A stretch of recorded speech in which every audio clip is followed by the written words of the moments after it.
Welcome to the Shenanigans podcast.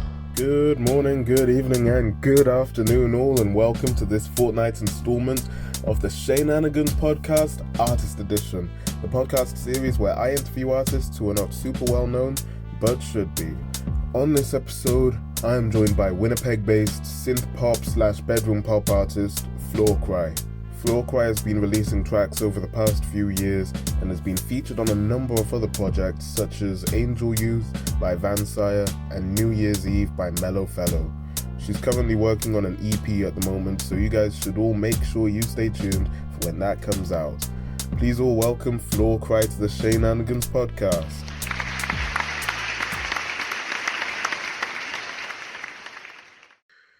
Welcome, ladies and gentlemen, to the Shenanigans podcast, Artist Edition, the podcast series where I interview artists who are not super well known, but should be.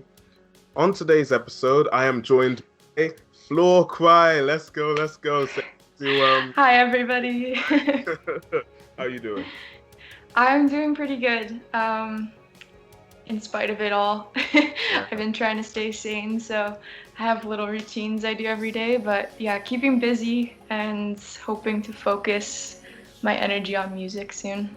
Yeah, exactly. I mean, bro, every single day, someone just comes up me with like, "Ooh, these are strange times," as if they're one of those curbside preachers or something, you know, with a megaphone. Oh my days, yeah, nah, but I mean, they are, I guess, but yeah, very strange, but. All right, you've seen the podcast, so you know that we always start off with a joke, and today's no different. I mean, this episode will be coming out in the new year, no new me. But hey, I mean, if it ain't broke, don't fix it. So let's just get into it. An elderly man suspected his wife was losing her hearing, so he decided to test his suspicions. He stood about 20 feet behind her and said, "Can you hear me, my love?" But she didn't respond. So he got about 10 feet away from her and asked her again, "Can you hear me, sweetie?" When she didn't say anything, he got up to 5 feet from her and asked her again, "Dear, can you hear me?" She still didn't say anything. So finally he crept up right behind her and said in her ear, "Can you hear me? Oh, sorry, do you hear me?" His wife irritably turns to him and says, for the 4th time, "Now, yes, I can hear you." It wasn't that good, I'm not gonna lie. It's always from Reddit. I just have a really bad brain fog right now. It took me a second to process. Honestly, same. I mean, it's been like that for me for like the past however many months it has been since lockdown started. It might as well be March the 135th or something like that. I don't even know. Oh my days. Anyways, we have a new segment that I am trialing. Florida Man of the Fortnight. I don't know if you are familiar with Florida Man yourself. I mean, where are you from in America? Are we going by Floor Cry or Felicia for this episode, by the way? Just call me Felicia. Felicia. Yes. That's great. Do you live near to Florida yourself? No, I'm actually Canadian. So Canadian? I live in Manitoba. Yeah. I have no idea where that is. I'm sorry. It's really cold and it's flat prairies. That's really cool. But a lot of the places in the UK are really hilly. Like back when I used to live in Cardiff, I used to try skateboarding, longboarding around. Like longboarding is cool if you have hills, but I'm not good at longboarding, so it's not that good for me. But anyways, Florida Man of the Week. I'm digressing. Florida Man of the Fortnight is a new segment where I Google an article to do with Florida Man, who happens to be associated with a number of odd occurrences that happen in that area. I don't know if you're familiar with it yourself. Actually, yeah. Now I think I saw a thing where people said Google Florida Man and then your birthday. Your birthday, yeah. What went down on your birthday? Do you know what you had? Did you do that? I can't remember actually. I think mine might have been not that bad. It was like surprisingly okay, like Oh, pretty okay. chill, yeah. Compared Yeah, to. my one was Florida man dances on top of police cruiser to ward off vampires, which is just about as Florida as you can get. Maybe add an alligator in there somewhere, I don't know. But pretty much that's about as Florida as you can get. But yeah, so this fortnight's Florida man of the fortnight is surprisingly wholesome. Florida man pays off 114 outstanding utility bills for his neighbors before Christmas. Isn't that wholesome? That's nice, yeah. That's a good one. Warms your heart a little bit. I'm really glad, yeah. Mike Esmond, a great-grandfather and business owner from Gulf Breeze, Florida, is like a guardian angel for his neighbors. Esmond recently paid off the outstanding utility bills for 114 families in his community, totaling $7,600. So I did a little bit of boopity-boop research on this guy, Mike Esmond. Turns out that he actually has a swimming pool designing development business. So that's how he managed to acquire this money. But still, I'm not going to lie to you. I still want to believe that Florida man is actually just one single person employed by the US government to drive up tourism to the area. I'm not going to lie to you. That's just more fun to believe. They showed a picture of him. I think it was artificially generated. I mean, have you ever seen that stuff? Those artificially generated facial images on the internet? Yes, yeah. Some of them are really realistic. It's pretty... There's like that website where you can just generate people who don't exist, I think it is. Yes, yeah, I saw that on Reddit. But some of these faces look similar to people who, like, I've seen in my dreams before. It's actually crazy. Or imagine seeing yourself on there, you're just like, wait. Oh my days, yeah, that's a different kind of dissociation, honestly. Yes. Anyways, that brings us to the end of our little gimmicky segments. Let's get right into the questions. So, Felicia, how long have you been interested in the whole music thing? When did it all start for you? So, I had a big interest in music when I was really young.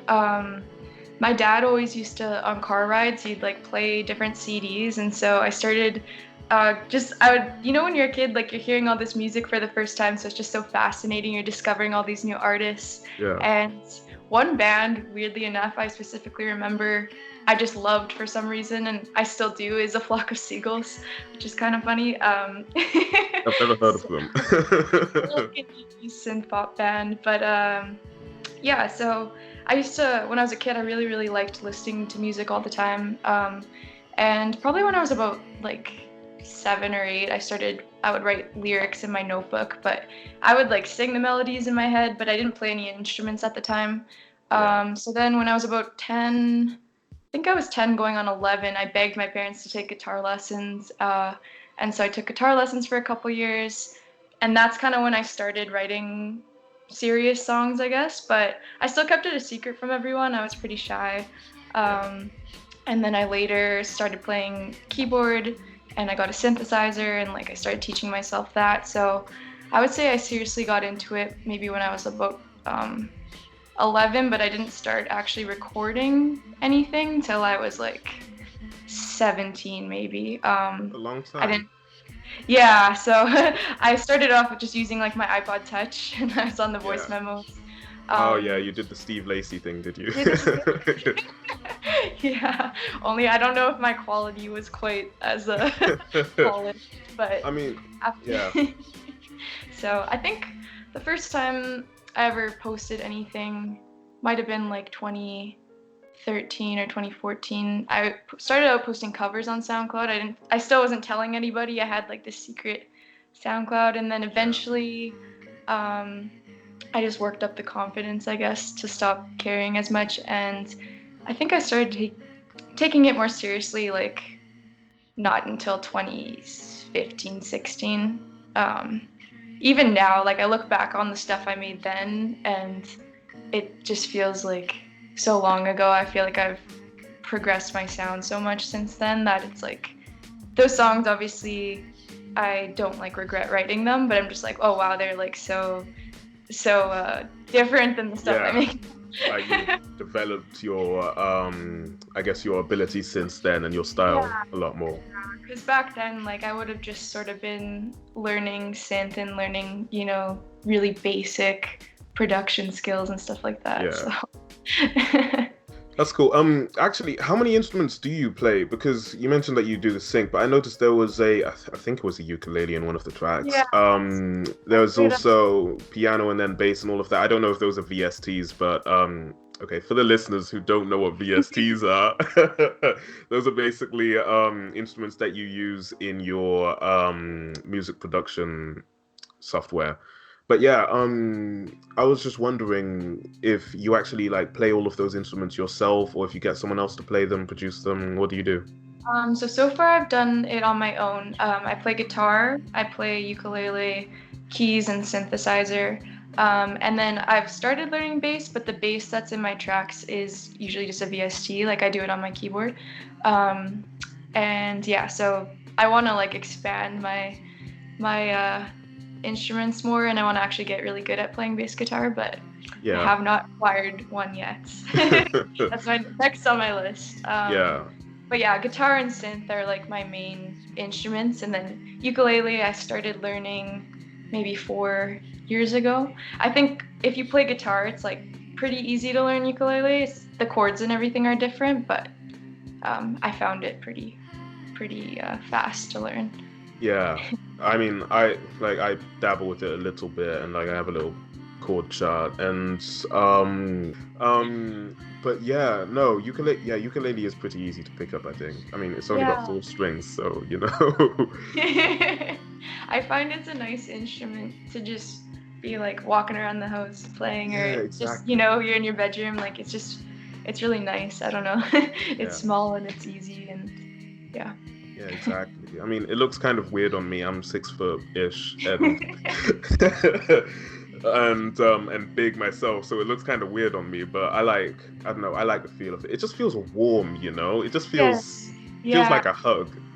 I agree. I agree. And I think a lot of the songs I've written on ukulele are like when I was really going going through it. Yeah. So What kind of kind of comforting in what a kind of sense. stuff influenced those songs?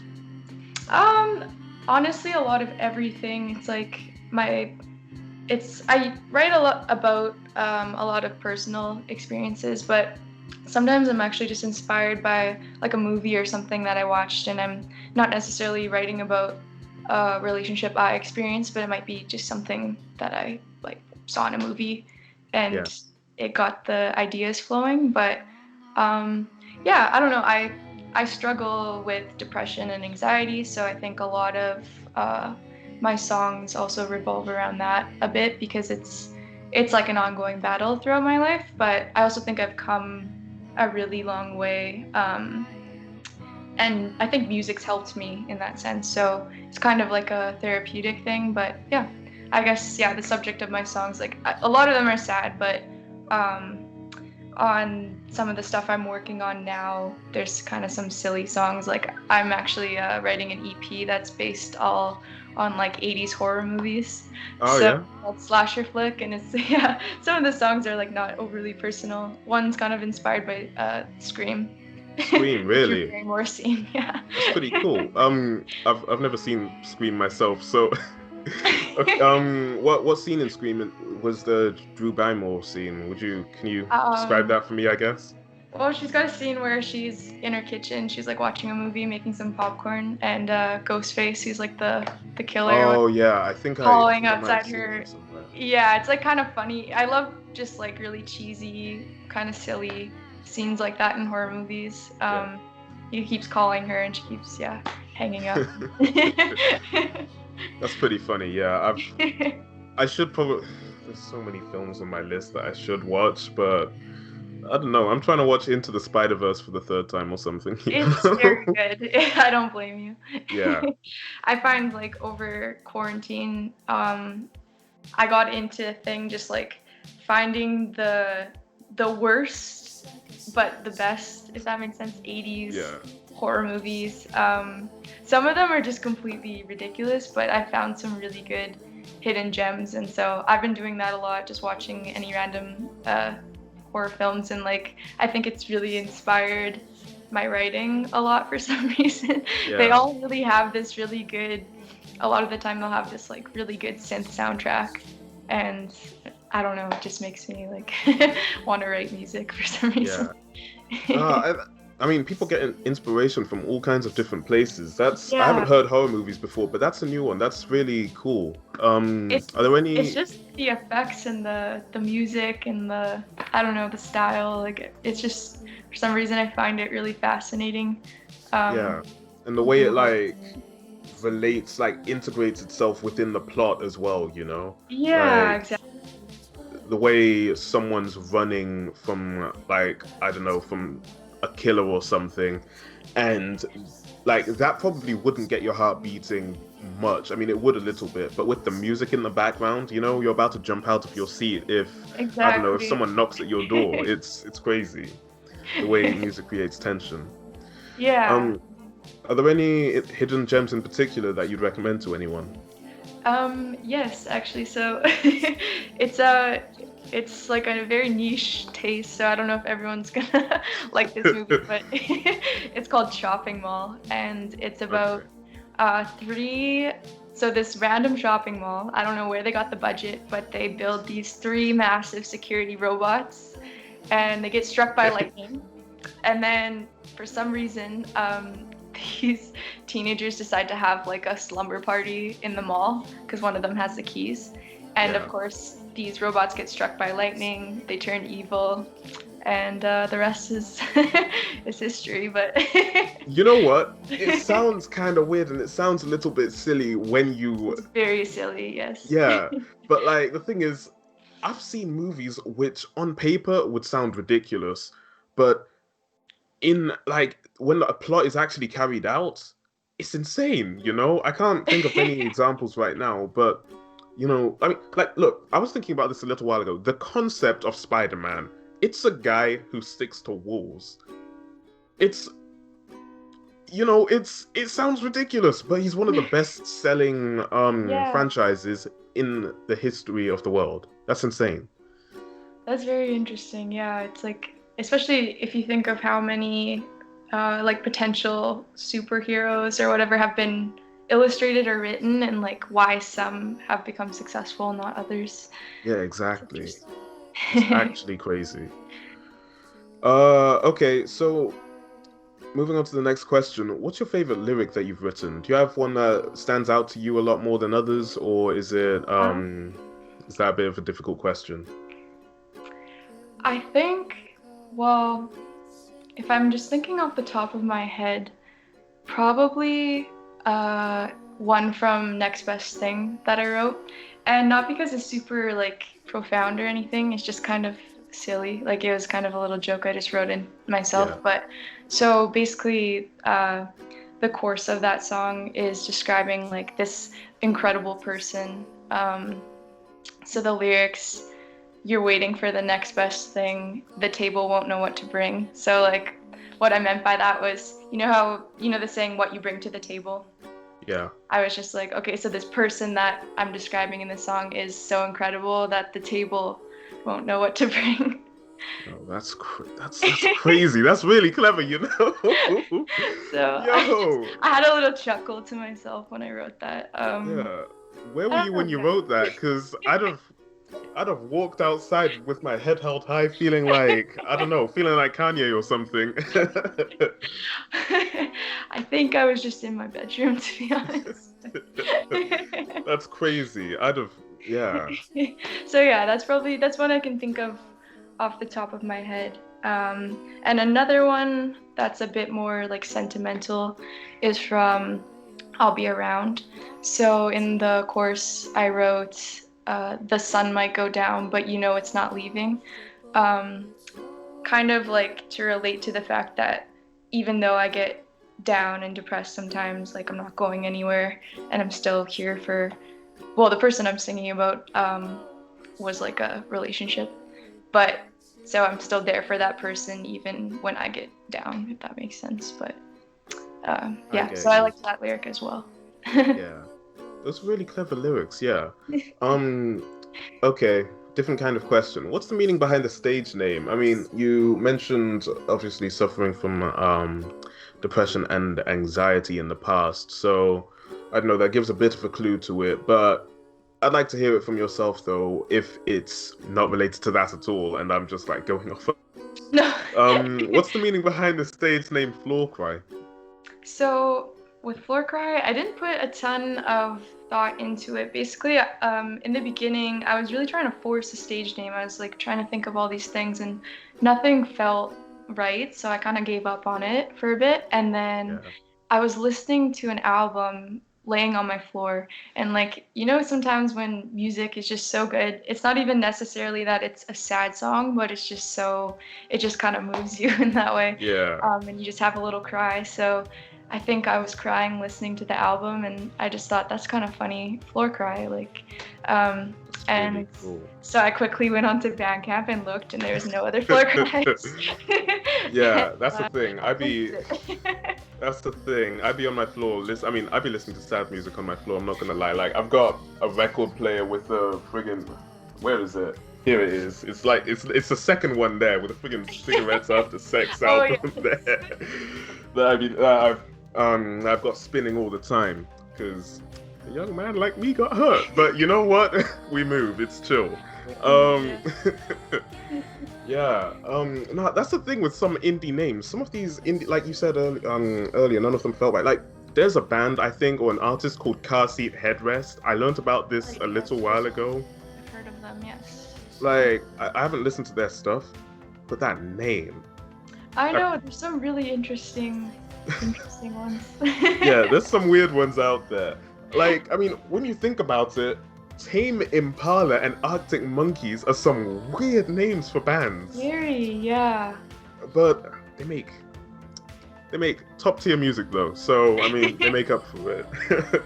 And it's at the point where you don't even think about the name when you listen to their stuff. Yeah, and I think that's like important too if you're choosing a stage name, just not to force it. Sometimes it's really silly, or sometimes it's just something completely random. But if you feel like it's right in the moment, then just go for it. Just sell it. Exactly. Yeah. Okay, cool. So you mentioned earlier on about all of the little routines that you have during the COVID situation. How have you been keeping yourself, chillaxed, cool, during this whole predicament that we got going on? So I feel like it's been a bit of an up and down.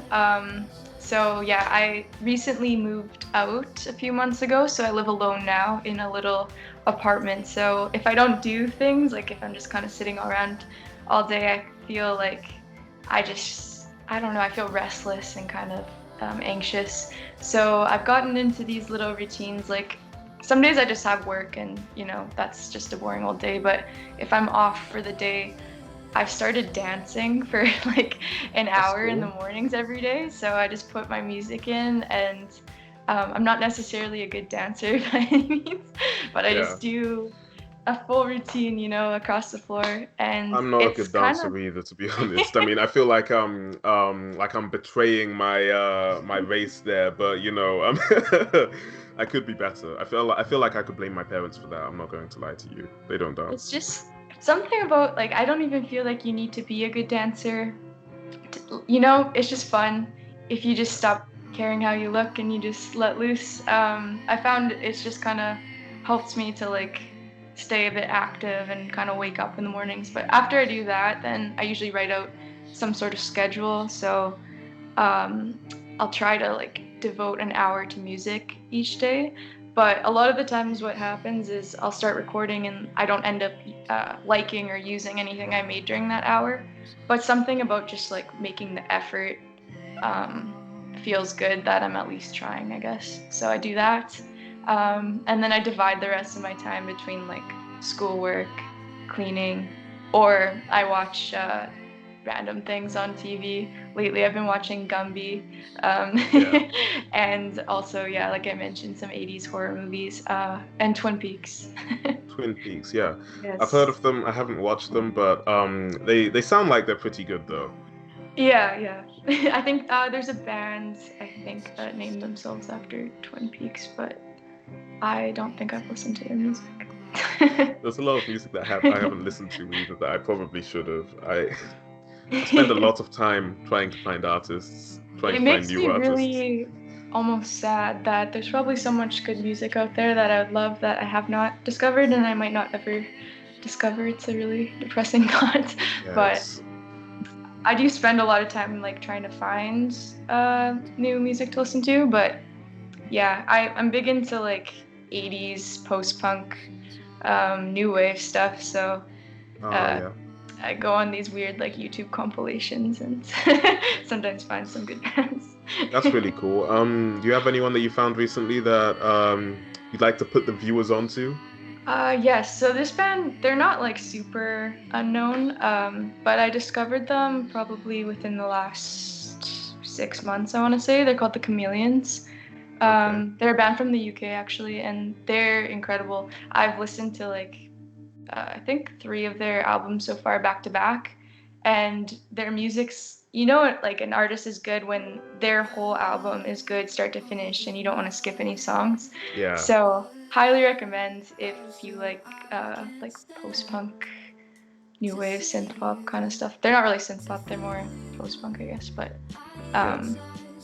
I'll definitely have to check them out then. even if you like dream pop, you might like them. They have like an atmospheric kind of sound. Yeah, they have a really good song. They have lots of good songs, but if I'm recommending one, I will say Up the Down Escalator is one I've been liking lately. Yeah, that's your bio on Instagram. It is, isn't yeah. it? For Yeah. some reason, I really connected to that lyric. I don't know what it was, just like life's trying to like bring you down, you're going up, Yeah. kind of like going against it is how I've been feeling lately. So yeah, it resonated with me, and yeah, it changed my bio. I get you. Yeah. That's a really cool lyric actually. That's a really cool way to interpret it as well. Like, That's the thing with music is maybe that wasn't even their intention, but the cool thing is like people derive different meanings from your lyrics, which is also why I like listening to and writing music. yeah, exactly. I mean, the way I would have interpreted it would probably be like, I don't know, like everyone around you is going a certain direction in life, but you have a certain goal that you want to reach, and you want to go up the down escalator in order to reach that goal in life, Yeah, that's also a really good way of interpreting it. Yeah. We're doing some thinking here. Yeah. Oh, it is. It takes me back to English literature lessons. Yeah. Back in high school. I don't want to think about that. That was a dark time in my life. Okay, this is kind of unrelated. What's the latest time that you've been up working on the track yourself? Have you ever had like a wave of energy that's just hit and you really don't want to, log off this laptop or computer, and you just want to finish this track? That's actually happened to me a lot of times. I find I almost know right away, like when I sit down to record, I kind of can tell like 10 minutes in if it's gonna be productive or not. Because when I get into this kind of like creative flow, I guess, it's really hard to stop because I'll be like playing a track back and I keep having different ideas for different like, oh, there's a bass line I just thought of, there's like a guitar riff, and I'm scared if I don't record them, then I'm gonna forget. So I'll stay up till I get it all kind of, even just rough ideas recorded. But I don't know that I've ever actually stayed up all night on a song, but I've stayed up till probably 6 a.m. and then just, went to bed for like 4 hours till 10 and then got up again. That's crazy. Because if I'm in the groove of it, like it's just really hard to stop. But if it's the middle of the night too, it depends. Like I can't really record vocals, or guitar necessarily, but synthesizer I can plug it in and wear headphones, so I can do a lot of that. But now that I live in an apartment, my walls are pretty thin, so I don't, out of just respect for my neighbors, I try not to do it past like 10 o'clock unless it's something I can wear headphones for, because I'm thinking they must just find it so annoying. I'm like doing all these harmonies. Yeah, that's true. I mean, it's 20 to 11 here right now, and I'm recording this thing. I'm probably pretty loud, but let's just hope that my neighbors haven't, they're not about to start getting their broomstick and hitting hitting the ceiling or my floor, Okay. Which track took the longest for you to make then?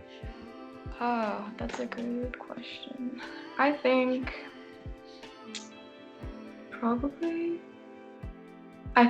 I'll Be Around, but not because it took a long time to record. Basically, so I recorded that song idea, and I just was really frustrated with it. The idea I initially had, there was like something missing there that I just couldn't figure out, and I think I might have had the same lyrics written already, but just the instrumental was completely different, and I just didn't like how it was sounding. So I think I sat on that for probably almost a year or something like that. And I was gonna actually just throw it away, which I tend to do with a lot of music.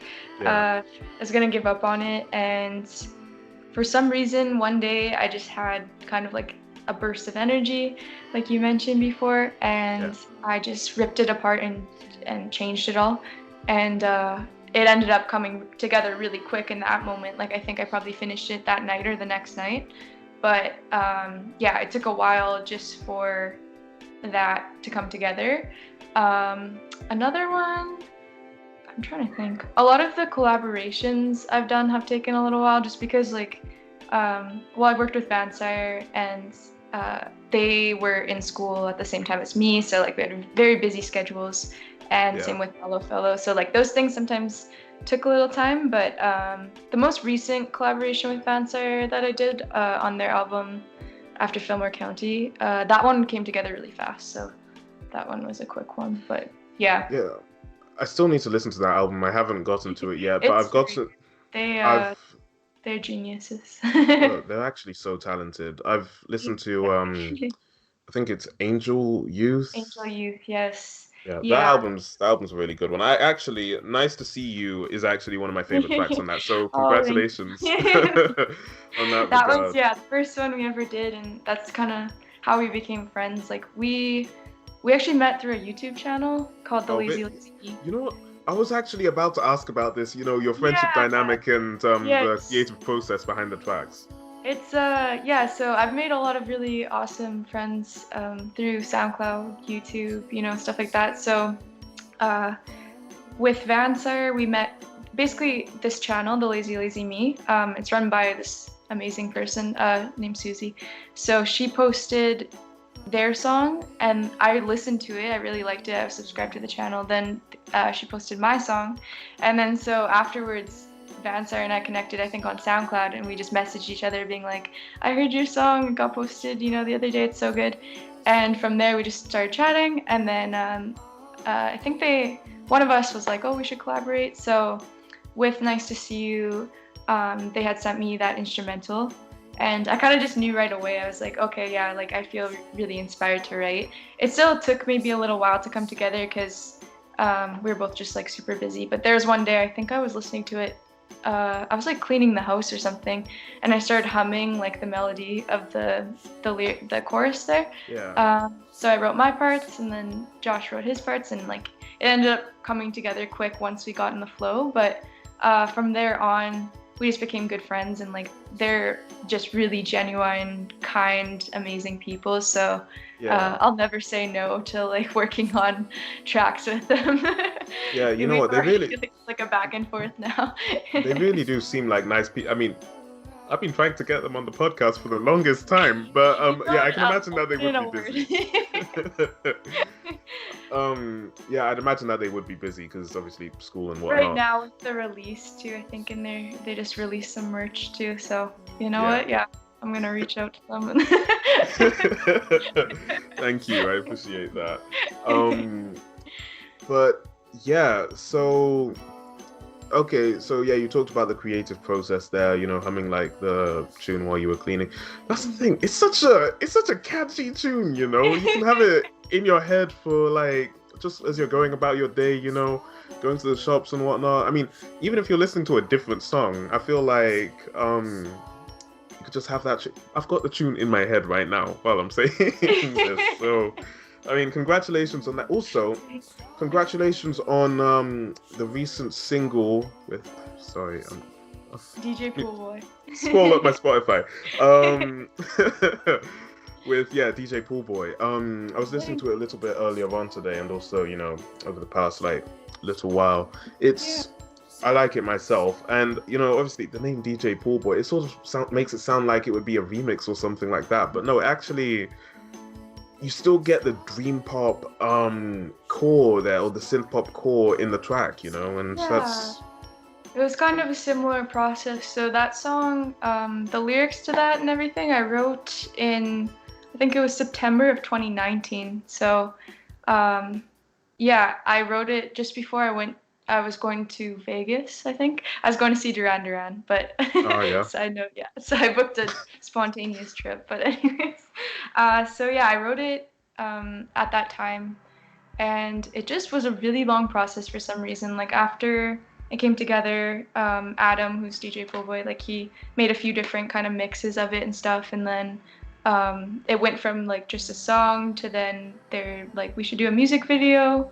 So they reached out to a collaborative, like a group called Nasty that lives in my city, and they're really talented videographers, and they do some really cool music videos and stuff. So they reached out to them and asked them to get this video going, but of course, like, it took a while to get that done too, because my province was in lockdown, so we had to wait, like, with COVID and everything. But yeah, eventually it all came together in time, because now things are really bad in my province. They weren't before, but now they're quite bad. Like, our cases are not not good. I'm fully in quarantine now, aside from going to work and stuff. So That's tough. I'm sorry. oh, it's all good. I feel like everyone's kind of going through this to various degrees, but so luckily it kind of came together, because we wouldn't have been able to shoot the video now with how things are going. But yeah, in the end, it all came good, and the track, it was cool, because it's like it's a different sound from. It maintains this kind of, like you said, the dream pop elements, but it's like a different sound. So that's what I like about being able to work with different artists, is when you can kind of combine genres a bit, especially because I don't really care to stick to a particular genre. I just kind of, make what I make, I guess. Yeah. But yeah, so I it's nice to like expand your boundaries and your comfort zone a bit. Yeah, that's always good. I mean, for me personally, I feel the same, to be honest. I switch between genres myself when I'm dabbling with that kind of thing. Like, I have some dream pop tracks, some cloud rap, some ukulele, me being sad on a microphone in Audacity. Yourself? I dabble. It's not good. That's awesome. It's not good. No, I seriously think that, like, everyone, if they want to make music, just make it. Like, you don't even have to be a good singer, or I don't know. Like, if you have enough inspiration and feeling and stuff, I think anyone can really write a meaningful, good track. And even people that are talented, like, in their singing abilities or whatever, still make bad tracks. Like, so it's just like, you can make, it doesn't matter what your abilities are, you can make something really good regardless, I think, if the inspiration's there. I was just talking about this with someone recently, actually, how you can tell when someone puts their heart into a track, like, people who would otherwise be talented, they get, watered down by the music industry, and, they you can just tell that they're not in it anymore, Exactly. But with some people, you can just tell that their heart's in it, and they're doing it because they actually enjoy doing what they're doing, And I think that's the best way, like that's the only way for it to be a sustainable thing, because I find when you get too caught up in like the industry side of things, the stats, the streams, like all of that, it's not fun anymore. And then what's the point, right? If you just stick to the core of like doing music because it's therapeutic for you, or because you enjoy it, or it's just fun, that's really why you should be making music, and like that's what will keep the passion alive, as opposed to if you're just doing it to please someone else, you're not going to be happy doing it. Yeah, exactly. I mean, I don't blame them, but you get some people who, you can just tell that they just made it just so that they can get like, I don't know, a hot dog or a stand or something. But yeah, so I was going to ask what was next for you, but you've mentioned that you've got an EP coming up, the horror film themed EP. That's actually a really unique and clever idea, though. Thank you. Wish I'd thought of that. So yeah, that's kind of my main focus right now. I have a few different things going on. So I have 2 collaborations that I'm working on. One of them is with my friend Janessa. So she makes music under the name Banana Club. She's very talented. And I'm actually doing some, like, I've never produced for anybody else, but I'm doing some production on this track, so I'm excited. And then the other artist that I'm doing a song with, hopefully just like in the next couple months, is Diamond Cafe, who is from Canada as well. And him and I, we both really love like 80s synthpop kind of music. So on the music level, like we're right on the same page of what we like, and we're both obsessed with Prince. So I think that's coming along really easy, just because, just a smooth process on the same page. But so aside from that though, Slasher Flick is the EP that I'm putting out. I don't really have a set release date yet. Honestly, this has been kind of in the works for a while now, because I came up with the concept a pretty long time ago, and then I've partially recorded every track on the EP, and there's some that are done, like Next Best Thing will be on there, and 1-800-Love is the opening track. Yeah. But the rest are all kind of partially recorded, and I'm not like fully happy with them, so I don't want to rush it and put it out. And I also kind of need to figure out the physical side of things, like pressing vinyl or whatever. So once, I'm hoping like by summertime, or in spring even, that I can get it released, but I'm just not putting too much pressure on it. Kind of whatever happens. Like I hope people will like it, and I hope it'll be like a good project, but I don't want to put too much pressure to like promote it like crazy or anything. Yeah. I find like that sort of stuff makes me really anxious. Just I don't like pushing stuff on people. I'm kind of just like, hey, I finished this EP last night, here it is. Yeah, I get you. I mean, 1-800-Love is a banger, to be honest. I was listening to it earlier on today, and it's it's a really good track. I really like it. Thanks. That was one of the ones that I felt really good about it, just writing it, and I was happy with, like, my thing I've struggled with is trying to make my sound fuller, because even though, I can add instrument on top of instrument, like, it's never quite the same sound as like a full band or anything like that. So I'm trying to get that sort of feel, but with that I was pretty proud. You can only add so much reverb. Exactly. So yeah, that one I was happy with, and like it basically, how it goes on the EP is like, that's the starter track, and it fades right into like the next song, which is the Slasher Flick single, which is like, the creepy kind of spooky whatever. It's not fully a concept EP, but I kind of want it to like flow sort of like a movie, and have the last track as sort of an end credits type thing. But yeah, so it's all in the works. It's just coming along slowly. I find it's hard to stay motivated lately, because every day feels the same. Yeah, I get that as well, to be honest. Cool. That brings us to the end of the question segment. I have just a couple more questions. Sure. These are okay. So our next segment is: would you take the deal? These are questions where I present you with a scenario or a pitch, and but there is a catch, and I ask you if you would take the deal. So, okay, you get all the powers of Superman and will only be weak to strong doses of uranium and uranium and plutonium. But after 15 years, you will lose all of your powers and fall into a 10-year coma. Okay, so wait, so I would get all the powers, but after 10 years I'd fall into a coma. After 15 years, you'll fall into a 10-year coma. 10-year coma. That's fine, to be honest, because, like... Yeah, what will you miss? So 15 years, I would be 40, because I just turned 25, so I'd be 40 years old. If I'm in a coma from 40 to 50, like, that's fine by me. What else would I be doing? Anyways, you know what I mean? I always feel like, I don't know. I've always felt like it's hard to see myself living past age, like, 30, you know what I mean? I don't want to be, like, cynical, but I just feel I don't know what's in store for me when I'm, like, a middle-aged person.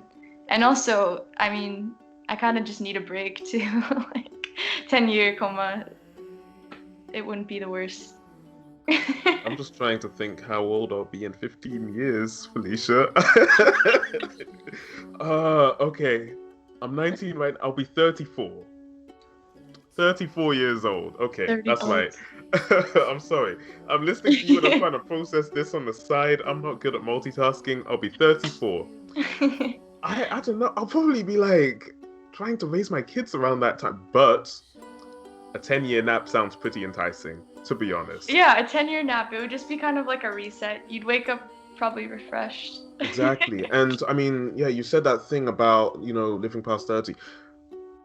I have spent I'd be spending so much time just feeling like I'm running out of time, and I need to I know exactly what you mean. achieve these goals that I have, that I'm setting out for myself. You got all the time. I wish I was 19.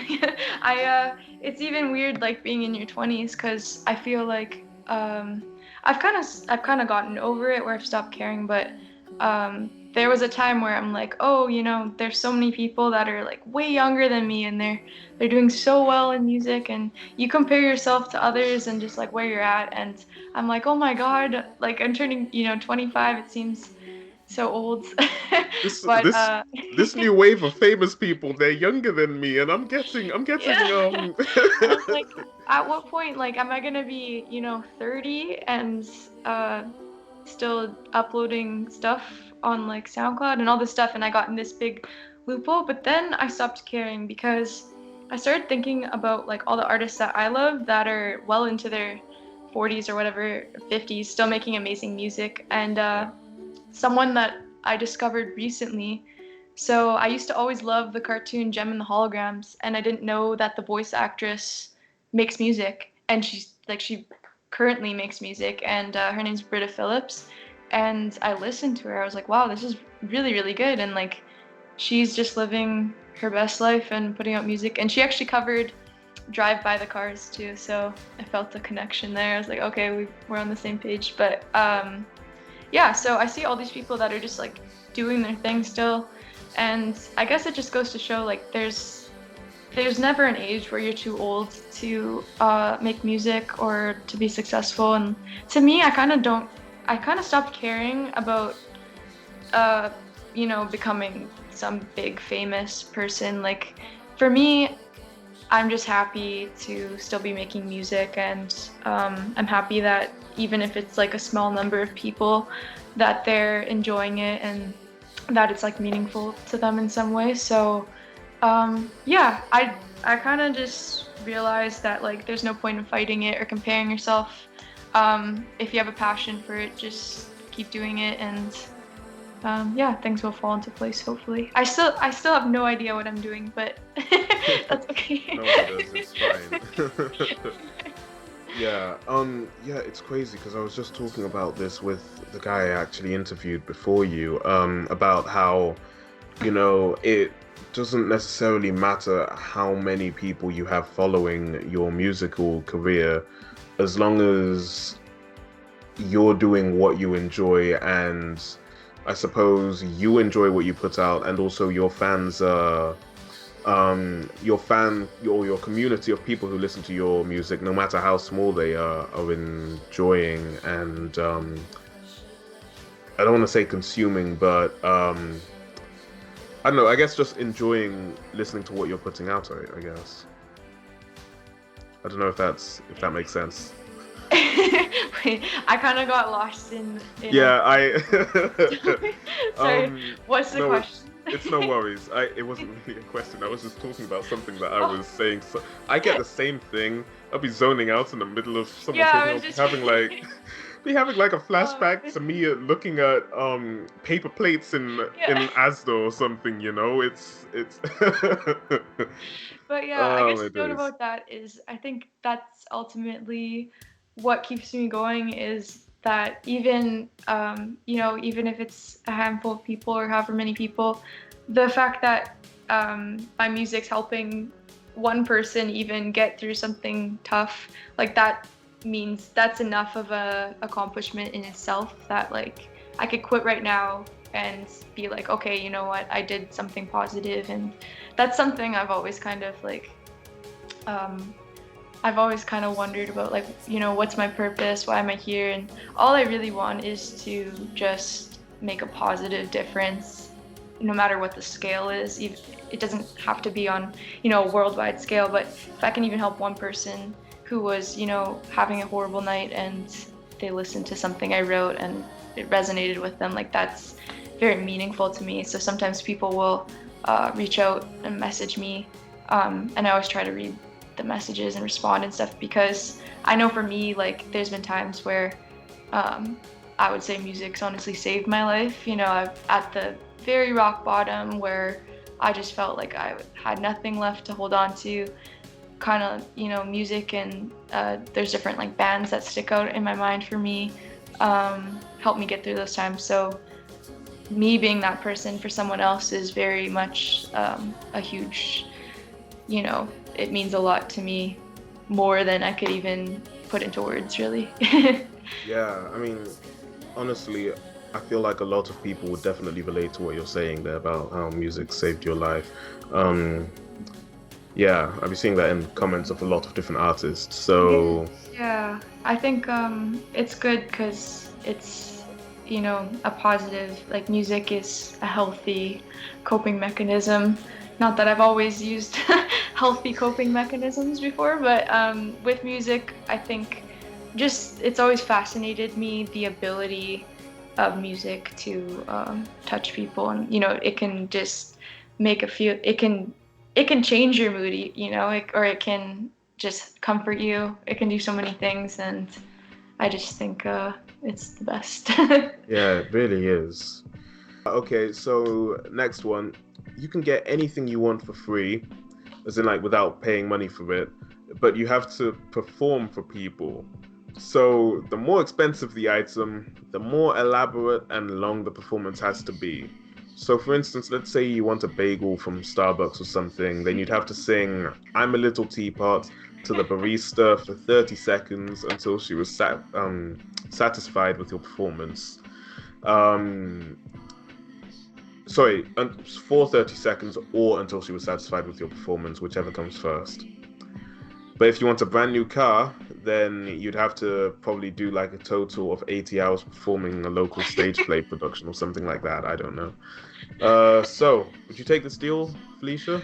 So I so badly want to say that I would. However, I have horrible stage fright. Like Yeah. I'm actually really shy. Like I'm just a very shy, nervous person till I get comfortable with someone. But so performing live's always been something that I've like immensely struggled with. I've I've done a handful of shows. I've opened up for other bands, but I haven't played a live set in years. And I don't know what it is. I don't have a lot of confidence, which is hard when you want to make it as a musician, but I just don't. And I've tried faking it, I've tried everything, but it's like the second I'm on stage and even the days leading up towards it, I just get so nervous with everybody staring at me, even though I can't really when you're on stage, like you can't necessarily see everyone, but I'm just so worried, I think, of letting people down, or like boring people, or them not enjoying my performance, that I freeze up and like I my tongue dries up and I just get frozen. So it's been a big fear of mine for a while, but it's something that I also want to overcome. And I do, when it's safe again, I would love to just get over that and get a backing band. I think that's a big thing, is like if I had a band, I'd feel more confident. But so anyways, long story short, I could not take the deal because I probably have like multiple panic attacks that, I don't know, I would just die, I think. Yeah. I mean, it would be really hard. I could maybe do the bagel one for 30 seconds. The thing is like when I'm alone in my apartment, I'm giving, like I'm, listening to music, giving like this wild performance and like, turn into like Mariah Carey or something, Like in my head, I want to be this extravagant performer. Like I look up to, Prince or Dave Gahan from Depeche Mode, like all these performers that just put on these incredible, lively, dynamic performances. I would love to be that, but sadly, I'm not that. I mean, your mind's the only thing stopping you at the end of the day. Right, yeah. Yeah. My mind's got hands. Got hands. Oh my days. Yeah, I've seen that as well. I think I'd consider taking the deal if I had the opportunity to pay for things, because I don't want to spend 80 hours for what, like a £50,000 car? It's not too bad. But do I want to spend 80 hours rolling on top of each other doing that? Not really. Exactly, it might become exhausting. Well, it depends how many things you want, I guess. But yeah, exactly. I mean, if you want to get a mansion or something, you might have to perform. You might have to go on tour. As long as I get the opportunity to pay for things myself, I think. Yeah. Yes. All right, sick. Switch off and on. That's a better deal that way. Yeah. Yeah. All right, sick. Second last question. Coronavirus goes away forever. Well, I say coronavirus. There's a whole number. The one I'm talking about. COVID-19, the thing that's been, we get reminded of that's ruining everyone's lives. That thing. It goes away forever among all currently infected people. Now, here's where I test your morals, Felicia. But all of it gets transferred into you instead. All of the virus gets transferred to me? Everyone who's infected right now, they get to be all right, but it all gets put into you. Oh, into me? 100% I would do it, honestly. You do it? Yeah, 100%. It's like, I've always felt that I would self-sacrifice for like a really good cause like that. If I could better the lives of like the whole world, then I 100% would just take it, because it's not that I have a death wish per se either, but I'm also just not scared to die. And like if I died or just got really sick, knowing that like I literally saved all those people, it would be worth it. I think like I can't imagine ever saying no to that if I had the option. Cause yeah, that would be like it's such a big impact that it's not to say like that I'm worth nothing, but it's just like to save everybody else, 100% I would take it. Like, yeah. I would spend a long time. I say a lot, probably like a few days thinking about this. Not thinking about it because I know I would do it, But I'd just be thinking, like, man, there's some bad people out there, and I'm taking the Yeah, fall for them. unfortunately, there's definitely people who, yeah, wouldn't do that. But I think I would like to think a lot of people would want to help everybody. Obviously, it'd be scary, but I Yeah, just feel, yeah, that's the thing. You there would never be no know. hesitation for me. Exactly. That's the thing. You never know if you would run into the burning building until there's a burning building in front of you, you know? I Yeah. So, I like to think I would, but there's always a chance of you coming out of the burning building alive and like, I don't know, the person who you've been crushing on for like 10 years just randomly falling into your arms and you end up staring into each other's eyes for like 10 seconds. I Like feel a like bunch of violinists come out of nowhere, start playing the violin or something, you know? it's interesting how many dilemmas you're faced with, even little dilemmas on a daily basis that can like alter the course of everything, or just it's like I'm trying to think of an example, but this one's like pretty minor, but one time it was late at night. It was when I was moving stuff into my apartment. Um, and I was like, should I make another trip or not? Like it's late, I'm tired. And I wasn't going to, and last minute I was like, okay, so I'm going to make another trip to my apartment. And as I was driving, I got in like a minor car accident, but it was just because animals ran across the road. So in the end, like I wasn't at fault. It was, whatever, just random circumstance. But I was like, oh man, if I would have just stayed home, then I wouldn't have had all this happen, And so things like that. That one was minor. I was fine. Like everyone was fine. It was no big thing, but just an inconvenience. But you're always like faced with decisions. That wasn't really a moral dilemma. That was just like, should I move stuff or not? Because it's late. But just every day you're kind of faced with big decisions, small decisions, and decisions that will affect other people. So for me, like when I make a choice, I think the most important thing that I try to think of is like, how's it going to affect other people? Which goes back to the whole the question you asked about, would I take all the COVID-19 virus if it meant everyone else could be saved? And yes, like so, because in my mind, like that choice would greatly help other people. And also, I could never live with myself if I said no, and I would have a really shitty existence after that, anyways, because I would feel so terrible. Yeah, I know that I would do it. It would just be, you'd need a couple of days to like, like bucket list. Everything, yeah. Not even bucket list, because what am I going to do? Where am I going to travel to? That's true, actually, yeah.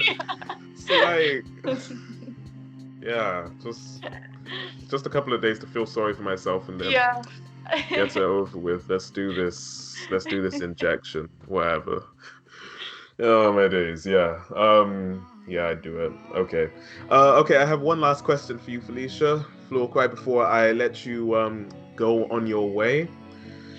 You are heard by everyone on Earth right now for 10 seconds. I always ask this question at the end of the episodes just to see where everyone's head is at. You're heard by everyone on Earth right now for 10 seconds. You get this snowball microphone, this blue snowball microphone. I mean, it's white, but it's made by blue. Whatever. You get this microphone. It's directed at the Earth. Everyone gets to hear you. 10 seconds. What do you say? This is so much pressure. I would say to be kind to others, and to make an effort every day to be a better person, to educate yourself on, different issues going on in our world, and just to educate others too around you, and just try to make the world a better place. I just think it's really important that everyone is kind to one another, and so we can all live in harmony together. It's obviously a really optimistic view, but there's some really hateful, evil people in the world who make no effort, to change their ways, and that's not okay. I think that everyone, needs to be kind to each other, and yeah, especially if you're someone in a position where you have an influence, musician, celebrities, you need to use your voice and, raise awareness, and yeah. That was longer Absolutely, than yeah. 10 seconds. But basically, my message is just that everyone needs to be kind to each other and, stop the hatred and everything. Hey, I mean, you could play it on like, I don't know, 2 times the speed, 3 times the speed. Someone will record it. Someone will record it. Yeah, that's a really good message. That's a really wholesome message, being kind to one another and, doing what you can to just improve the quality of the world that we live in, And I because mean, yeah, there's been so much terrible things happening this past year as well, and I think as a white person especially, like, white people have a responsibility to educate themselves and educate their peers and their family members on issues going on, because there's so much hatred, and it's terrible, and I wish that people just were kinder and not homophobic, not racist, not sexist. There's so much evil in people with these horrible views, and they're not making any effort to change their ways or, learn or anything like that, or hear others, listen to others. So yeah, I just kind of wish that everyone would be kinder and consider others and how they feel, and yeah. that's really cool. That's really wholesome message. Thank you, Felicia. Of course. On that note, I think we can round off this episode of the Shenanigans Podcast Artist Edition. So, Felicia, do you have anything you'd like to? I mean, we just did this, but do you have anything you'd like to say before we end off? Well, I want to thank you for having me on the podcast. That's It's awesome. been a pleasure. I want to thank everyone who's supported me so far. It means the world, and yeah, thanks everyone for listening, supporting me, the messages, and everything. Yeah, I'm very grateful. I'm always grateful. I feel very lucky. Yeah, absolutely. Yeah, I mean, I don't have anything insightful to say to that. I agree with what you're saying. That's okay. It's a lot later for you. It's only 5:18 p.m., so I haven't hit the tiredness yet. Yeah, no, I'm not even that tired. My sleep schedule is so. I've been going to sleep at like 2-3 a.m. recently. It's bad. But anyway, so it might as well be 5 p.m. right here.